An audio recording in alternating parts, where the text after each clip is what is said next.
Hey y'all. So I am like not sober right now, and I wanted to film a video just talking about something that's happening on the internet right now. Gabbie Hanna situation with her series, Jessie Smiles' final video about Gabbie Hanna that she posted declaring her independence from this energy. I wish Jessie nothing but peace and happiness in the rest of her pregnancy. I completely feel for her. I just wish her the best. And so does my dog, Max, by the way. Max wishes her the best.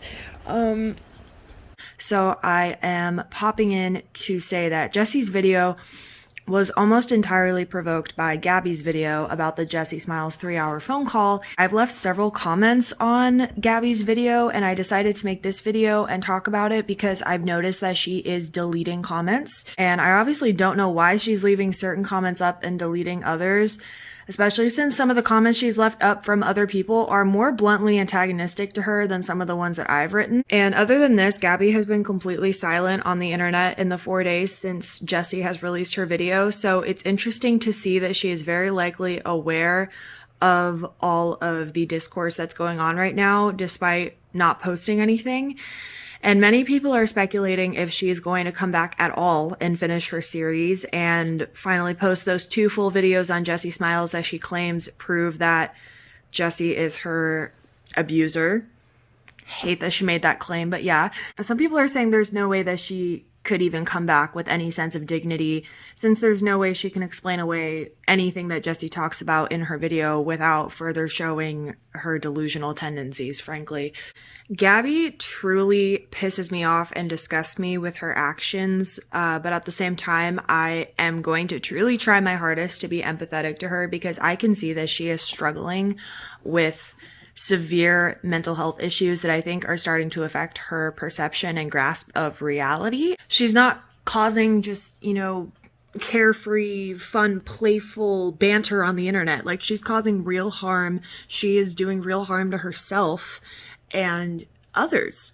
So basically, I'm going to summarize the long comment that I left for Gabbie that she has since deleted.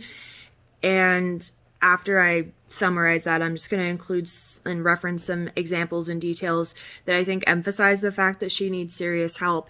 And unfortunately, some of those details involve Jessie's assault, and they were responded to by her, even though they never should have had to be. I will provide a trigger warning before those specific moments. So this next section here is essentially my message to Gabbie Hanna, trying to be as respectful and understanding as I possibly can. Hey Gabbie, I think you need serious help. You are obviously struggling with serious mental health issues that I don't think you understand the scope of.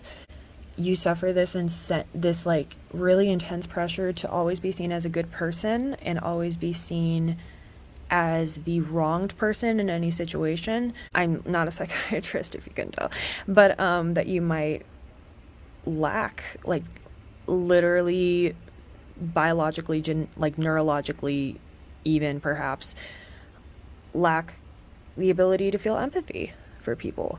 I can see that this is causing you stress, and you are just putting out this frantic, antagonistic, negative energy. And I can imagine it's probably exhausting you, and you seem to not have a lot of peace in your life. I think you need a clinician's help in learning to deal with that, and I would probably venture to say that it would be most effective in an inpatient program where they will confiscate your phone from you.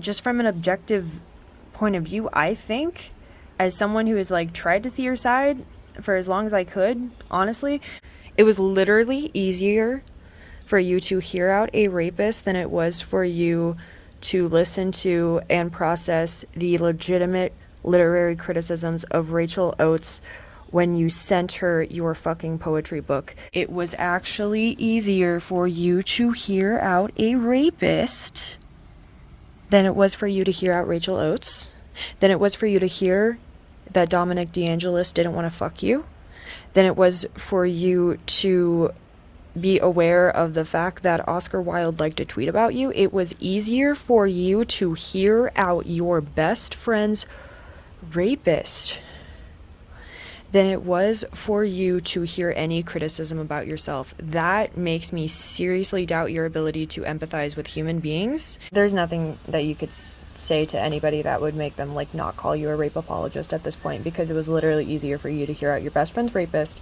than it was for you to hear critiques about your poetry book.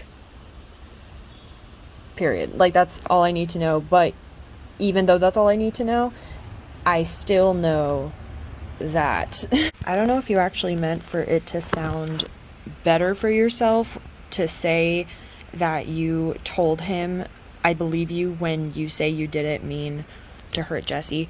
Literally, how is that not being a rape apologist? How is that not being a rape apologist? You are being a rape apologist. You are a rape apologist. Trigger warning for details of SA and R that were mentioned by Gabbie in her video pertaining to her relationship with the person who assaulted Jessie. I only included what I thought was necessary to my message to Gabbie Hanna. But yeah, if you were triggered by details of that in any way, I will also include the timestamp of when I stopped mentioning anything about that at all, and it goes back to the general message for Gabbie Hanna. So wanted to let you guys know, and yeah, let's continue with the video. And you actually seemed to take his word for it about what happened, that he... I hate that I even have to fucking recount the fact that you shared this, but like he claimed in his Twitter statement, and apparently also to Gabbie, that he was acting on something they said in a previous conversation, which just 100% did not happen. Is complete bullshit. He meant to hurt her. He meant to hurt her. 100%. He literally pled guilty, so yeah. The fact that it was seemingly easier for you to hear out the person who assaulted your best friend, ex-best friend, whatever, because he's quote-unquote a human being, while also thinking that your ex-best friend is trying to be emotionally manipulative by breaking down when she hears that you heard out the person who assaulted her, and actually listened to and possibly asked him yourself about his story from that night. That it was easier for you to hear that and, you know, process that and debate the validity of that. It's not easy for you to think that maybe possibly you fucking hurt somebody. No, because it's always about you. You always have to bring it back to yourself. You're like, being a rape victim myself, it's so disgusting to be called a rape apologist, and I understand, but also at the same time, I just think that you don't really feel things unless they happen to you. I don't think you empathize with things truly and fully unless they happen to you. If not doing it for other people, do it for yourself, Gabbie, so that you can try to learn to live more peacefully with your mental illnesses and also your personality traits. Like, cope with not being able to feel for other people, apparently. Allegedly. I say not as a psychiatrist. I doubt you even found this video or watching this video, but let alone like made it this far into this video. But whoever is watching this video, let me know what you think in a comment down below. Like if you liked it, subscribe to my channel that has 0 subscribers currently and not even like an avatar at the moment. Seemingly terrible video and audio quality. Allegedly. I mean, not allegedly, but like I'm hoping that I do have a camera. Like I want to film better content and like better quality videos. I'm really was trying to be like as respectful but also blunt as I could be, because Gabbie likes to take just any emotion that other people show and like run with it, but she expects other people to understand everything and just accommodate her at every turn. So yeah, anyway, I hope you guys enjoy your day and just take a moment to take a deep breath and take care of yourself. All right, I wish you guys the best, and I will see you in the next video, hopefully.